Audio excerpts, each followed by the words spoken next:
5 Golden Globes, 16 Emmys, widespread critical acclaim for its writing, acting, directing, visual style, and historical authenticity. Mad Men is widely regarded as one of the greatest series of all time. Hammer Awards is now embarking on a journey to celebrate one of the most acclaimed shows in television history. And we start at Don Draper's house. It's not located in New York, it's right here in Pasadena. Who could we see in the role of the main protagonist, Don Draper? This house in San Pedro plays the Long Beach home that Don buys for Anna Draper, the widow of the real Don Draper. Mad Men takes place during the 60s, the swinging 60s, with bikinis, miniskirts, the Beatles revolution and the hippie movement. A decade of flamboyance and decay of social order. The rise of the anti-Vietnam War movement and the assassinations of Martin Luther King Jr. and John F. Kennedy. Who became president after Kennedy? He would remain president until Nixon took over.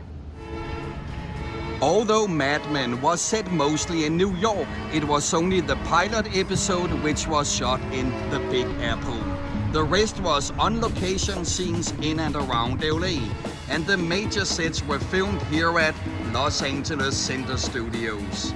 In the opening credits of Mad Men, you see a graphic animation of a man falling from skyscrapers, appearing as a black and white silhouette. It is an homage to the classics North by Northwest and Vertigo. Who directed these two movies? Let's go beyond the first season. The second episode begins with the Drapers and the Sterlings enjoying martinis at the famed Manhattan steakhouse Toots Shor's, but in reality it was filmed at the Prince. Betty Draper, the wife of Don Draper, is a blonde, beautiful and emotionally distant character, which slowly grows as a person throughout the show.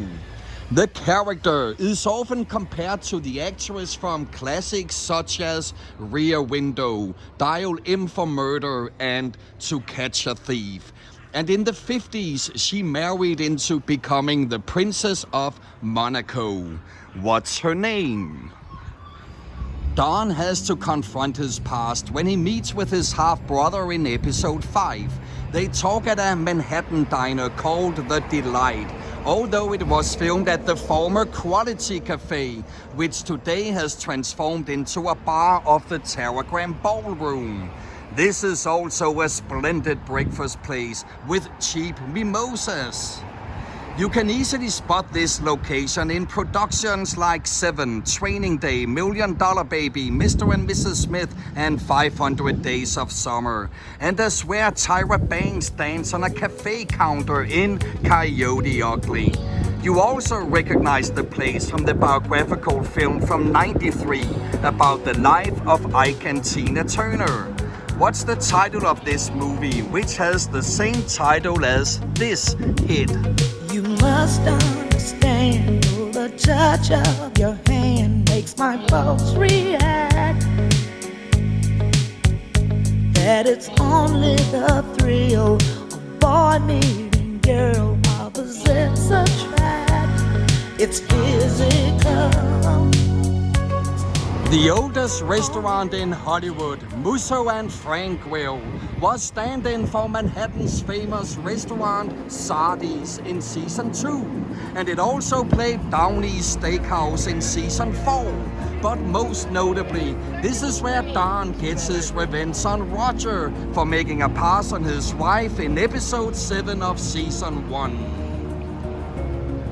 Roger was played by John Slattery, also known as Tony Stark's father in the Marvel Cinematic Universe, and as Victor Lang in which television series where he marries Gabrielle Solis, and Gabby's first husband is not happy about that. In episode 8, Don's secretary, Peggy, joins her co-workers for drinks and dancing at the legendary Manhattan saloon PJ Clark's. However, the scenes were filmed at Casey's. Unfortunately, it's temporarily closed, but sharp-eyed fans will recognize this place from also season 2 and 7.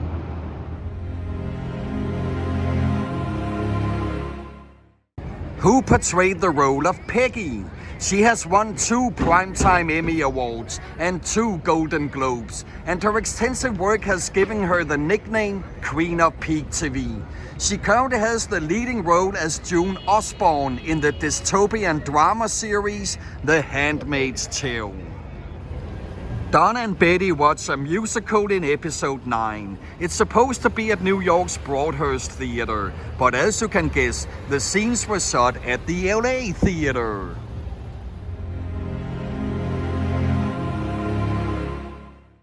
Who played Betty Draper? Liam Neeson thought she was his wife in the thriller Unknown. In Seeking Justice, she is the wife of Nicolas Cage, who seeks revenge when she is brutally attacked. In X-Men First Class, she was nobody's wife, but she was the extremely strong mutant telepath who could change her body into a hard diamond form. Peggy goes on a blind date with a truck driver in episode 11, and the scene was filmed in the back room of the HMS Bounty restaurant. Alan Taylor, a veteran director of The Sopranos, directed the pilot episode of Mad Men, and he established the series' visual tone. To cast an air of mystery around Don Draper, Taylor tended to shoot from behind him or would frame him partially obscured. Many scenes were shot lower than eye line, and neither Steadicam nor handheld camera would provide the right effect. As a result, the sets were designed for mounting the cameras on a dolly placed on rails, like a railroad track. A dolly-in shot brings us physically and emotionally closer to the subject, whereas a dolly-out shot can create physical and emotional distance. In Death Proof from 2007, the dolly camera movement goes neither in nor out, but around the table in the classic scene where Rosario Dawson and the other girls discuss around the small diner table. Who directed Death Proof? The film was part of the Grindhouse double feature, the other film being Planet Terror. Who directed Planet Terror?